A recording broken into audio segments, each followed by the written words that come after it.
আমার এক বন্ধু আমার কাছে জানতে চাইলো কম তেল দিয়ে কি ভালো রান্না হয় না, যেটা টেস্ট হয় অসাধারণ। আমি তাকে শেয়ার করলাম আমার এই রেসিপি। আমার বন্ধু এটা খেয়ে অবাক হয়ে গেল। সে ভাবতেই পারেনি এত তেল কমে আর আলু ছাড়াও ঘুগনি বানানো যায়। তাই ভাবলাম আপনারাও যখন আমার বন্ধু, তখন আপনাদের সাথেও রেসিপিটি শেয়ার করা যাক। যদি রেসিপিটি ভালো লাগে ছেড়ে যাবার আগে লাইক, কমেন্ট, শেয়ার করবেন।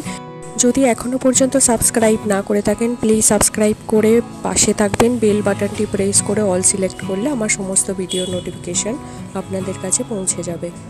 প্রথমে আমি কড়াইতে 1 চা চামচ রিফাইন্ড অয়েল নিয়ে তার মধ্যে একটা শুকনো লঙ্কা, একটা তেজপাতা ফোড়ন দিয়েছি। আসলে এই রান্নাটা আমার বাবা করছে, আমি আমার বাবাকে বাপি বলি। পুরো রান্নার ক্রেডিট আমি আমার বাপিকে দিলাম। এরপর এটা একটু ভাজা ভাজা হয়ে গেলে এর মধ্যে দেব টমেটো পেস্ট। আমি সবসময় টমেটো পেস্ট ইউজ করি যাতে এটা তাড়াতাড়ি কুক হয়ে যায়। এবার এর মধ্যে 2টো কাঁচা লঙ্কা দেওয়া হলো, দিয়ে এটাকে কিছুক্ষণ কষে নিতে হবে। এবার এর মধ্যে এক এক করে গুঁড়ো মশলাগুলো দিতে হবে, যেমন হলুদ গুঁড়ো,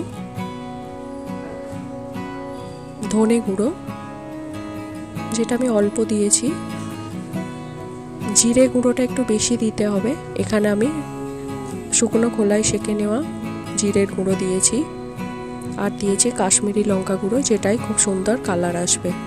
দিয়ে এটাকে ভালো করে মিশিয়ে নিয়ে আরও কিছুক্ষণ কষতে হবে। যদি মনে হয় তলাটা ধরে ধরে যাচ্ছে, অল্প জল দিয়ে দেবেন। হালকা আঁচে রান্নাটা করলে জল দেওয়ার দরকার হবে না, তাও যদি মনে হয় তখন দিয়ে দেবেন জল। এবার দিয়ে দিচ্ছি লবণ।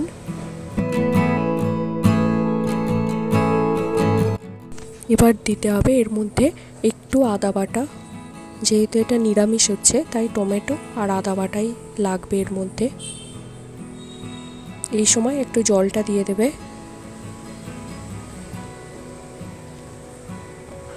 যাতে মশলাগুলো ভালোভাবে কুক হয়। যতক্ষণ না জলটা পুরোপুরি শুকিয়ে আসছে ততক্ষণ এটাকে রান্না করতে হবে।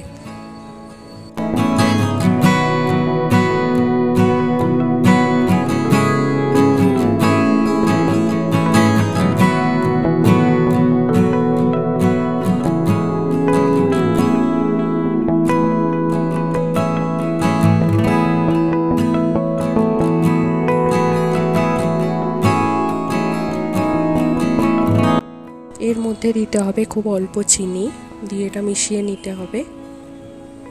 দেখুন ভালোভাবে তেল ছেড়ে গেছে মশলা থেকে। সব শেষে এর মধ্যে দেব মমস ম্যাজিক মশলা, যেটার লিঙ্ক ডেসক্রিপশান বক্সে দিয়ে দিয়েছি। এছাড়াও আমি সমস্ত মশলা টাইপ করে দেব যাতে কোনো অসুবিধে না হয়। আর একটু জল দিয়ে ফুটিয়ে নিতে হবে। এরপর এর মধ্যে দিতে হবে খুব ভালো করে সিদ্ধ করে নেওয়া মটর। খেয়াল রাখতে হবে মটরটা যেন খুব ভালোভাবে সিদ্ধ হয়। এখানে শুধু লবণ দিয়েই সিদ্ধ করে নেওয়া হয়েছে, এছাড়া আর কিছু দিইনি। দিয়ে এটা ভালো করে মিশিয়ে নিয়ে একটু ফুটতে দিতে হবে যাতে মশলার সাথে এটা ভালোভাবে মিশে যায়। এই অবস্থাতেও এটা একবার প্রেসার কুক করে নেওয়া যায়, সেটাও খুব ভালো হবে। এটা 2-3 মিনিট ফুটিয়ে নিলেই রেডি। রুটি, পরোটা কিংবা পাউরুটির সাথে অসাধারণ লাগবে। ধন্যবাদ।